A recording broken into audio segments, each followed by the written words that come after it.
डॉक्टरांनी काम बंद आंदोलन पुकारले। कोलकातामध्ये सरकारी रुग्णालयात निवासी डॉक्टरवर अत्याचार करून तिची हत्या केल्याची घटना घडली आणि त्यामुळे आता संपूर्ण देश हादरलाय। या घटनेच्या निषेधार्थ राज्यातल्या सगळ्या वैद्यकीय महाविद्यालयातील निवासी डॉक्टरांनी संप पुकारलाय। त्यामुळे रुग्णालयाच्या दैनंदिन कामावर विपरीत परिणाम होण्याची शक्यता आहे। मुंबई महापालिकेच्या अखत्यारीतील निवासी डॉक्टर संघटनेने आणि राज्यातील सरकारी वैद्यकीय महाविद्यालयाशी संलग्न रुग्णालयामध्ये काम करणाऱ्या निवासी डॉक्टरांनी काम बंद आंदोलन पुकारलं असून मागण्या पूर्ण होईपर्यंत अनिश्चित कालावधीसाठी काम बंद आंदोलन केलं जाणार असल्याचं सांगण्यात येत आहे। दुसरीकडे नागपूरमधल्या शासकीय मेयो आणि मेडिकल रुग्णालयातील डॉक्टर सुद्धा संपावर गेलेत। तर डॉक्टर संपावर गेल्यामुळे रुग्णसेवा प्रभावित होण्याची शक्यता आहे। ओपीडी, निवडक शस्त्रक्रिया, वॉर्ड ड्युटी, लॅब सेवा संपकरी देणार नाहीत, तर अतिदक्षता विभागाला मात्र यामधून वगळण्यात आलंय।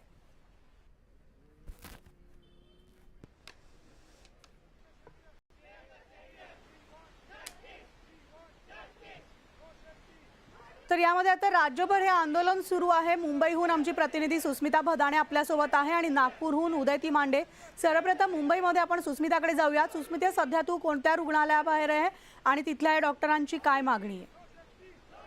काय प्रमुख मागण्या आहेत? जे काही कोलकातामध्ये जो काही प्रकरण झालेलं आहे ते खूपच जास्त निंदनीय प्रकरण झालेलं आहे। तिकडे तुम्ही जसं काही माहिती असेल तुम्हाला 36 तास त्या डॉक्टरनी ड्युटी केली होती। त्यांना आराम करायला नीट एक साधं रूम सुद्धा त्यांचं स्वतःचं नव्हतं, जे काही प्रॉपर सिक्युरिटी असेल किंवा सीसीटीव्ही कॅमेराज इन्स्टॉल्ड असतील, काही बिना प्रोटेक्शनच्या, बिना काही बेसिक सोयींच्या ती डॉक्टर्स 36 तास 48 तास आज काम करत आहे। तर असं कुठल्याही डॉक्टर सोबत झालं नाही पाहिजे। जो सेंट्रल प्रोटेक्शन ऍक्ट आहे तो डॉक्टरांवरती सुद्धा लागू झाला पाहिजे आणि ठिकठिकाणी आमच्या हॉस्पिटल्समध्ये किंवा जे काही हॉस्पिटल्स आहेत आजूबाजूला तिकडे व्यवस्थित सिक्युरिटी गार्ड बसवले गेले पाहिजे, वर्किंग सीसीटीव्ही कॅमेराज बसवले गेले पाहिजे आणि लोकांचे येणं जाणं आहे, जसं जो आता कल्प्रिट पकडला गेला आहे तो बिना काही रोकटोकच्या हॉस्पिटलचा एम्प्लॉई नसताना सुद्धा येणं जाणं करत होता हॉस्पिटलमध्ये। तर असं झाला, हा प्रकार घडला गेला नाही पाहिजे। लोकांच्या येण्या जाण्यावरती व्यवस्थित बंदी झाली पाहिजे हॉस्पिटलमध्ये, जेणेकरून कोणीही बाहेरचा माणूस येऊन डॉक्टर्सला किंवा पेशंट्सला हार्म नाही केलं पाहिजे। अमोदच याचा हा जो सगळा प्रोटेस्ट सुरू आहे याचा काय परिणाम रुग्णसेवेवर होतो?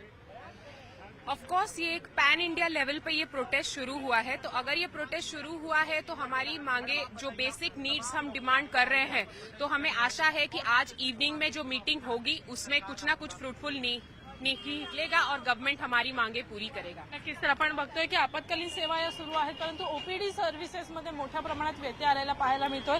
उशिरा अनेकांना उपचार मिळत असल्याचं सुद्धा आपल्याला चित्र पाहायला मिळत आहे। निश्चितच आता थेट नागपुरात जाऊयात। आमचे प्रतिनिधी उदयती मांडे सुद्धा आपल्या सोबत आहेत। उदय, आपण पाहिलं सगळे डॉक्टरांनी राज्यव्यापी संप पुकारलेला आहे। तिथल्या डॉक्टरांचं नागपुरातल्या काय म्हणणं आहे आणि याचा परिणाम जो आहे तो रुग्णसेवेवर सुद्धा झालेला असणार आहे?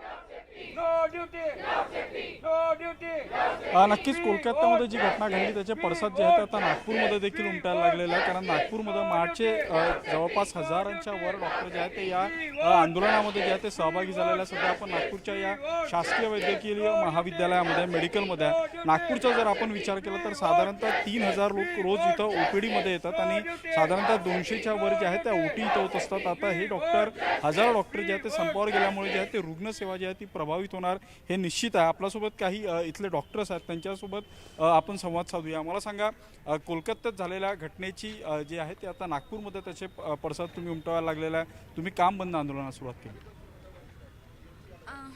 आमच्या बरोबर आमचे घरचे सुद्धा या घटनेमुळे खूप चिंतेत आहे. त्यांना आमची काळजी लागून राहते. आम्ही घरापासून इथे दूर राहतो आणि त्यामुळे आम्ही स्वतःच्या सुरक्षेसाठी सरकारकडे या मागण्या करत आहे. मला सांगा, कशा पद्धतीने हे तुमचं आंदोलन असणार आहे? कधीपर्यंत हे तुमचं आंदोलन सुरू असणार? आम्ही एमर्जन्सी सर्व्हिसेस सगळ्या चालू ठेवल्या आहे, ज्यामुळे पेशंटच्या इलाजवर काही प्रभाव पडणार नाही. मेन आम्ही फक्त इलेक्टिव्ह सर्व्हिसेस आणि ओपीडीज बंद केली आहे, कारण सरकारचं लक्ष आमच्याकडे जावं. जे प्रकरण एवढं मोठं झालं आहे, आज 4-5 दिवस उलटले आहे, तरी पण त्याच्यासाठी सरकार आतापर्यंत काही पण फास्ट फॉरवर्डवर टाकण्यात नाही आलेलं. CBI कमिटी नाही बसलेली, जस्टिस नाही भेटलेलं, तर त्याच्यासाठी फक्त आम्ही हे आंदोलन करत आहोत. मला सांगा, ही सगळी घटना कोलकात्यात घडली. खरं तर राज्यामध्ये हे सगळं आंदोलन करण्याची तुम्हाला गरज वाटते का? कारण कुठेतरी रुग्णसेवा या तुमच्या सगळ्या आंदोलनामुळे प्रभावित होणार आहे. रुग्णसेवा आमची चालूच आहे, असं नाही आहे की एमर्जन्सी ड्युटीज चालू आहे, जे एमर्जन्सी आहे ते चालू राहील.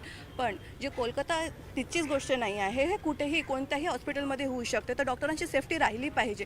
ते फिमेल असो मेल असो, आता पण बघतच आहो मारहाण, डॉक्टरांवर हल्ला खूप जास्त होत आहे. तर असं नाही व्हायला पाहिजे आणि सरकारने काहीतरी कडक नियम घेतला पाहिजे त्याच्यासाठी. सरकारनं कडक नियम घेतला पाहिजे अशी तुमची मागणी आहे, पण आता ह्या आंदोलनामुळे रुग्णसेवा भेटीतील त्याच्या काय? सर, पहिली गोष्ट म्हणजे मला हे म्हणावंसं वाटतंय की किती लोकांना हे माहीत असेल, म्हणजे सामान्य लोकांना, आमच्या मेडिकल फॅटर्निटीतल्या सगळ्यांना माहीत आहे की ही अशी घटना झाली आहे. याचं सिरियसनेस, याचं गांभीर्य सामान्य नागरिकांपर्यंत कितीपर्यंत आहे मला सांगा. एवढे बऱ्यापैकी घटना होतात, त्याच्या रॅलीज निघतात, मोर्चे निघतात, कॅन्डललाईट मार्च निघतात, त्याचे कंटिन्युअसली न्यूज येतात.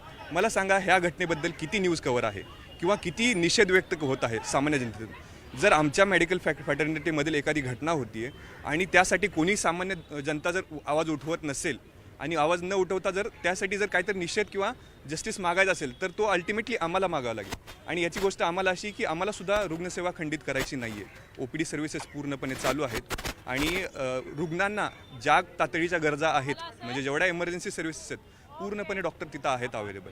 फक्त गोष्ट अशी की जोपर्यंत आम्ही OPD वगैरे किंवा बेसिक सुविधा आहेत, म्हणजे ज्या जास्त सिरियस गोष्टी नाहीत त्या जोपर्यंत बंद करत नाही तोपर्यंत आमच्याकडं लक्ष सरकारचं जाणार नाही. आम्हाला फक्त एवढीच गोष्ट सांगावीची इच्छा होती की सरकारने आमच्याकडे थोडं लक्ष द्यावं, मेडिकल फॅटर्निटीबद्दल सुविधा वाढवाव्या, त्यांच्या सेफ्टीसाठी भरपूर उपाययोजना कराव्या. आपण पाहतोय की आंदोलनाचं हत्यार उपसण्याची आमची इच्छा नाही आहे, मात्र सरकारने ज्या आमच्या सुरक्षेच्या मागण्या आहेत त्या पूर्ण कराव्या आणि ती सरकारचं लक्ष केंद्रित व्हावं यासाठी सगळं हे आंदोलन करत असल्याचं जे आहे ते इथले निवासी डॉक्टर सांगत आहेत.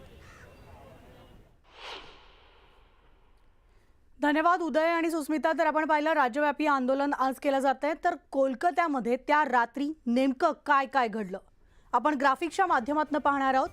पीडित मुलगी 8 ऑगस्टला नाईट ड्युटीला होती. रात्री 2च्या सुमारास तिनं सहकाऱ्यांसोबत जेवण केलं. जेवणानंतर ती सेमिनार हॉलकडे गेली. पहाटे मुलीचा मृतदेह आढळला. मृतदेह आढळल्यामुळे एकच खळबळ उडाली. पीडितेवर बलात्कार शवविच्छेदनामध्ये अहवालात उघड झालं. बलात्कार करून हत्या करण्यात आल्याचं देखील समोर आलं. पीडितेच्या डोळ्यातून गुप्तांगातून रक्त येत होतं.